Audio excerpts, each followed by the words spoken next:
अपना क्या, अपना तो कोई है ही नहीं, ना आगे है ना पिछू है, न कोई रोने वाला ना आंसू बहाने वाला। अपनी तो जैसे तैसे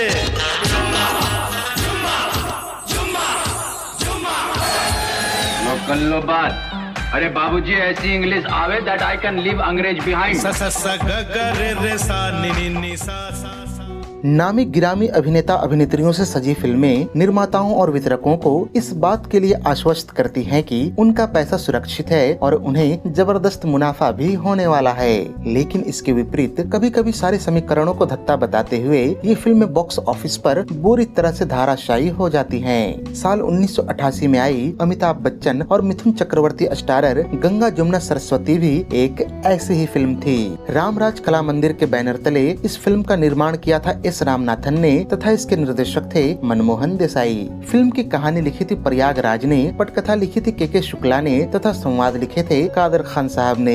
तकरीबन 3 घंटे 7 मिनट लंबी इस फिल्म को रिलीज किया गया था 23 दिसंबर 1988 को तथा इसके प्रमुख व सहायक भूमिकाओं में नजर आए थे अमिताभ बच्चन, मिथुन चक्रवर्ती, मीनाक्षी शेषाद्री, जया प्रदा, निरूपा रॉय, अमरीश पुरी, महेश आनंद, गोगा कपूर, अरुणा ईरानी, भारत भूषण, त्रिलोक कपूर, चंद्रशेखर, मुकरी, मुराद, देव कुमार, जैक गौड़, भूषण तिवारी, जोगिंदर शैली आदि। फिल्म गंगा जमुना सरस्वती के ओरिजिनल साउंड ट्रैक में गीतकारों इंदिवर और प्रयागराज तथा संगीतकार अनु मलिक के साझे मेहनत से तैयार किए गए कुल 10 गाने रखे गए थे, जिनके बोल हैं गंगा आजा, नाचेगी सरस्वती, पति परमेश्वर के सिवा, साजन मेरा उस पार है, एक एक हो जाए, तेरे दर को छोड़ चले के 2 वर्जन, डिस्को भांगड़ा, चूड़ियां खनकी और फिल्म का शीर्षक गीत गंगा जमुना सरस्वती। फिल्म के इन गीतों में अपनी मधुर आवाज दी थी लता मंगेशकर, किशोर कुमार, पंकज उधास, मोहम्मद अजीज, सुरेश वाडकर, साधना सरगम और मकबूल अहमद साबरी ने। चलिए अब जान लेते हैं इस फिल्म से जुड़ी 30 खास अनसुनी बातें। Fact number 1, film Ganga Jamuna Saraswati साल 1988 में सर्वाधिक कमाई करने वाली फिल्मों के 5वें स्थान पर रही थी। इसका कुल बजट था तकरीबन 4 करोड़ 50 लाख रुपए तथा इसने बॉक्स ऑफिस पर 5 करोड़ 40 लाख रुपए कमाए थे। नतीजन इसे औसत से नीचे कमाई करने वाली फिल्म घोषित की गई थी। इस साल कमाई के मामले में पहले स्थान पर रही फिल्म तेजाब, जिसने 8 करोड़ रुपए कमाए और ब्लॉकबस्टर कहलाई। दूसरे स्थान पर रही फिल्म शहंशाह, जिसने 6 करोड़ रुपए कमाए और सेमी हिट कहलाई तथा तीसरे स्थान पर रही फिल्म पाप की दुनिया, जिसने 4 करोड़ 75 लाख रुपए कमाए और हिट कहलाई। Fact number 2, film Ganga Jamuna Saraswati Amitabh Bachchan और मनमोहन देसाई की जोड़ी की साथ में आखिरी फिल्म थी। गौरतलब है कि इसे मनमोहन देसाई की बतौर निर्देशक आखिरी फिल्म के रूप में प्रचारित किया जा रहा था। इस कारण फिल्म को लेकर दर्शकों में जबरदस्त क्रेज था। यही कारण है कि डिस्ट्रीब्यूटरों ने फिल्म को 75 लाख रुपए पर टेरिटरी की भारी कीमत पर खरीद लिया। फिल्म की पब्लिसिटी, प्रिंटिंग आदि की कीमत मिलाकर फिल्म का खर्चा तकरीबन 1 करोड़ 20 लाख रुपए पर टेरिटरी बैठा था, पर फिल्म गंगा जमुना सरस्वती 90 लाख रुपए पर टेरिटरी ही कमा पाई और डिस्ट्रीब्यूटरों को फिल्म से तगड़ा नुकसान हुआ। फिल्म को रिकॉर्ड 270 थिएटरों में एक साथ रिलीज किया गया था, जो कि अपने आप में एक रिकॉर्ड था। ये संख्या कितनी ज्यादा थी, इस बात का अंदाजा इससे भी लगाया जा सकता है कि 1990 के दशक में 50 करोड़ के करीब कमाई करने वाली फिल्में मसलन DDLJ, कुछ कुछ होता है और राजा हिंदुस्तानी भी 200 से 250 थिएटरों में ही रिलीज हुई थी, जबकि गंगा जमुना सरस्वती ने इनसे ज्यादा थिएटर में रिलीज होकर भी 5 करोड़ 40 लाख रुपए की ही कमाई की थी। फैक्ट नंबर 3, फिल्म को मिली अपेक्षाकृत असफलता का एक जिम्मेदार मनमोहन देसाई खुद भी थे। दरअसल ये वो दौर था जब वीडियो कैसेट और पायरेसी के कारण फिल्मों के बिजनेस को तगड़ा नुकसान हो रहा था। इससे बचने के लिए मनमोहन देसाई ने पहले ही अपनी फिल्मों के वीडियो राइट्स 40 लाख रुपए में बेच दिए, लेकिन उनका ये दांव उल्टा पड़ गया क्योंकि फिल्म के रिलीज के चौथे ही हफ्ते में फिल्म की 50,000 से ज्यादा कैसेट्स बाजार में आ गयी और फिल्म का रहा साहब बिजनेस भी डूब गया। Fact number 4, film Ganga Jamuna Saraswati की शूटिंग के दौरान ये खबरें उड़ने लगी थी कि अमिताभ बच्चन और मीनाक्षी शेषाद्री के बीच अफेयर चल रहा है, इसलिए अमिताभ उन्हें अपनी हर फिल्म में बतौर हीरोइन ले रहे हैं। उन दिनों बन रही 3 फिल्मों शहंशाह, गंगा जमुना सरस्वती और तूफान में अमिताभ और मीनाक्षी शेषाद्री की जोड़ी बनाई गई थी। इनमें से शहंशाह ने ठीक ठाक कमाई की और बाकी दोनों फिल्में कुछ खास अच्छा नहीं कर पाई। यही कारण कारण है कि मीनाक्षी शेषाद्री ने अपने एक इंटरव्यू में कहा कि इन फिल्मों के न चलने के कारण उन्हें अमिताभ बच्चन के लिए मनहूस कहा जाने लगा, जिसके आने से अमिताभ बच्चन की फिल्में भी पिटने लगी। फैक्ट नंबर 5, मिथुन चक्रवर्ती ने फिल्म गंगा जमुना सरस्वती को साल 1985 के अंत में साइन किया था। फिल्म फेयर पत्रिका को दिए एक इंटरव्यू में मिथुन ने बताया कि उन्होंने कई सालों तक फिल्म मेकर्स के ऑफिस के चक्कर काम मांगने के लिए लगाए हैं और अब उनके कैरियर का वो दौर आया है जहां मनमोहन देसाई जैसा बड़ा फिल्मकार उनके पास खुद रोल लेकर आया है। ऐसे में वो इस अवसर को खोना नहीं चाहते। लेकिन फिल्म की शूटिंग शुरू होने के बाद मिथुन को ये एहसास हो गया कि फिल्म में उनकी भूमिका अमिताभ के मुकाबले बेहद छोटी है और फिल्म पूरी तरह से अमिताभ पर आधारित होगी। कहा यह भी गया कि मिथुन की आवाज को फिल्म में डब किया गया क्योंकि मिथुन ने अपनी भूमिका से नाराज होकर डबिंग करने से मना कर दिया था। लेकिन ये बात पूरी तरह से सच नहीं है क्योंकि मिथुन की डबिंग वाला वर्जन भी उपलब्ध है। तो फिल्म के पुराने वर्जन में मिथुन की आवाज डब क्यों गई, ये आज भी समझ से परे है। Fact number 6, film Ganga Jamuna Saraswati को क्रिटिक्स ने बहुत बुरी तरह से लताड़ लगाई थी। फिल्म फेयर पत्रिका ने अपनी समीक्षा में कहा था कि फिल्म किसी भी बी ग्रेड फिल्म की तरह नजर आती है और अमिताभ बच्चन की सालों की सबसे खराब फिल्म है और शायद उनके कैरियर की भी।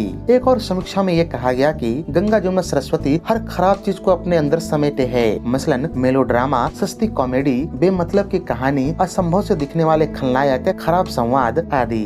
फिल्म फेयर पत्रिका ने 1989 में एक आर्टिकल में ये तक लिख डाला कि अगर भगवान खुद आकर भी इस फिल्म में लीड रोल निभाते तो भी ये फिल्म फ्लॉप हो जाती क्योंकि ये फिल्म इतनी ही खराब है। निर्देशक सुभाष घई ने फिल्म के बारे में कहा था कि गंगा जमुना सरस्वती को देखकर पता चलता है कि अगर कहानी अच्छी न हो तो बड़े से बड़ा डायरेक्टर और एक्टर भी उसे नहीं बचा सकता। फैक्ट नंबर 7, फिल्म मर्द की सफलता के बाद एक बार फिर गंगा जमुना सरस्वती के लिए अनु मलिक को बतौर संगीतकार साइन किया गया था, लेकिन उनका ये दांव बिल्कुल उल्टा ही पड़ा क्योंकि फिल्म के संगीत को कुछ खास तवज्जो नहीं मिली। फिल्म को इस बात का भी नुकसान हुआ कि इसके बनने के दौरान ही किशोर कुमार का निधन हो गया। किशोर कुमार ने अमिताभ बच्चन के लिए जाते जाते 2 गीत रिकॉर्ड किए थे जो दोनों मनमोहन देसाई की फिल्मों के लिए ही थे। पहला गीत था फिल्म गंगा जमुना सरस्वती का एक एक हो जाए फिर घर चले जाना और तूफान फिल्म का आया आया तूफान। इन फिल्मों के बाद अनु मलिक ने अगले 10 सालों तक अमिताभ की किसी भी फिल्म में संगीत नहीं दिया। ऐसे में यह कहा जाए तो गलत नहीं होगा कि फिल्म का कमजोर संगीत भी इसकी असफलता का एक बहुत बड़ा कारण रहा। फैक्ट नंबर 8, साल 1989 की शिवा का गीतमाला में फिल्म गंगा जमुना सरस्वती के 3 गीतों को जगह मिली थी। ये गीत थे साजन मेरा उस पार है जिसको दूसरा स्थान मिला, वहीं एक एक हो जाए गीत को 21वां स्थान मिला था। इसके अलावा डिस्को भांगड़ा गीत को छाया गीतों में स्थान प्राप्त हुआ था। Fact number 9, film Ganga Jamuna Saraswati के गीत डिस्को भांगड़ा के लिए मनमोहन देसाई ने अमिताभ बच्चन को माइकल जैक्सन की कॉपी करने को कहा था।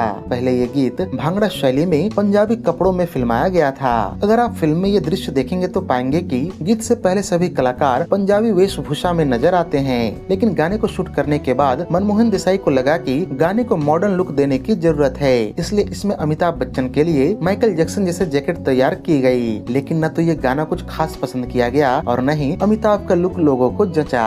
अमिताभ खुद मानते हैं कि उनका ये लुक बुरी तरह से फेल हो गया और कहीं से भी माइकल जैक्सन की बराबरी नहीं कर पाता। कहा यह भी जाता है कि ये गाना पहले मिथुन चक्रवर्ती के लिए रखा गया था, लेकिन फिल्म की स्क्रिप्ट में बदलाव होने से मिथुन को एक कव्वाल का किरदार निभाने को मिला जिस पर ये गाना शूट नहीं करता।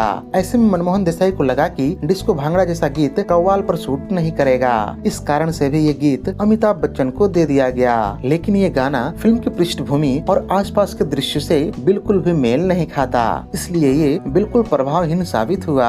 Fact number 10, film Ganga Jamuna Saraswati के एक दृश्य की आज भी बहुत ज्यादा आलोचना होती है, जिसमें अमिताभ ठंड से ठिठुर रही मीनाक्षी को जिस्म की गर्मी देकर बचाते हैं। इस दृश्य का आइडिया मनमोहन देसाई को साल 1973 में आई अपनी ही एक फिल्म आ गले लग जा से आया था, जिसमें ऐसा ही एक दृश्य शशि कपूर और शर्मिला टैगोर के बीच फिल्माया गया था। दोनों ही फिल्मों में इस दृश्य के कुछ समय बाद लड़का लड़की अलग हो जाते हैं और लड़की माँ बन जाती है। दरअसल मनमोहन देसाई आ गले लग जा को अपनी सबसे अच्छी फिल्म मानते थे और उन्हें लगता था कि उस फिल्म को वो सफलता नहीं मिली जिसकी वो हकदार थी। यही कारण है कि उन्होंने इस दृश्य को गंगा जमुना सरस्वती में पुनः प्रयोग किया, लेकिन इसे बहुत ज्यादा आलोचना का सामना करना पड़ा। फैक्ट नंबर 11, अमिताभ बच्चन से जब पूछा गया कि उन्होंने गंगा जमुना सरस्वती जैसी बेसिर पैर की फिल्म क्यों साइन की, तो उन्होंने कहा कि इस फिल्म से पहले उनका और मनमोहन देसाई का मनमुटाव चल रहा था और दोनों ने लंबे समय से एक दूसरे से बात तक नहीं की थी। ऐसे में जब एक पार्टी में अमिताभ और मनमोहन देसाई मिले तो मनमोहन देसाई ने सारे गिले शिकवे दूर करके उन्हें यह फिल्म ऑफर किया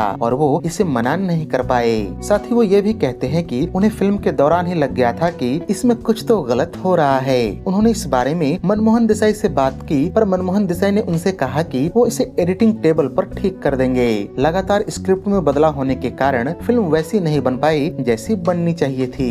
फैक्ट नंबर 12, मनमोहन देसाई ने अपने एक इंटरव्यू में इस फिल्म का बचाव करते हुए कहा था कि ये उनकी सबसे गहरी फिल्म है। फिल्म की कहानी पवित्र नदियों के संगम पर आधारित है, जहाँ गंगा और यमुना अलग होकर आखिर में साथ मिल जाती हैं, वहीं सरस्वती समय के साथ गायब हो जाती हैं। उसी तरह फिल्म में अमिताभ बच्चन का गंगा और मीनाक्षी की यमुना आखिर में मिल जाते हैं, वहीं जयाप्रदा की सरस्वती की मौत हो जाती है। मनमोहन देसाई आगे कहते हैं कि फिल्म की असफलता का कारण ये भी था कि उनकी बाकी फिल्मों में पूरी फिल्म के दौरान अमिताभ बच्चन ही छाए रहते थे, जबकि इस फिल्म में कहानी 3 किरदारों की थी और अमिताभ के फैंस को ये शायद पसंद नहीं आया होगा। फिल्म में नायिकाओं का रोल अमिताभ बच्चन के बराबर का है। मनमोहन देसाई ने यह भी कहा कि मीडिया और इंडस्ट्री के लोगों ने फिल्म के बारे में इतना नकारात्मक प्रचार किया कि ऐसा लगा वो सब अमिताभ बच्चन को नीचे गिरते हुए देखना चाहते हैं। फैक्ट नंबर 13, फिल्म में लता मंगेशकर के द्वारा गाए गए सभी गाने पहले मुन्नी बोरा की आवाज में रिकॉर्ड किए गए थे। दरअसल अनु मलिक ही मुन्नी को हिंदी फिल्मों में लेकर आए थे और अक्सर अपनी फिल्मों में उनसे गवाया करते थे,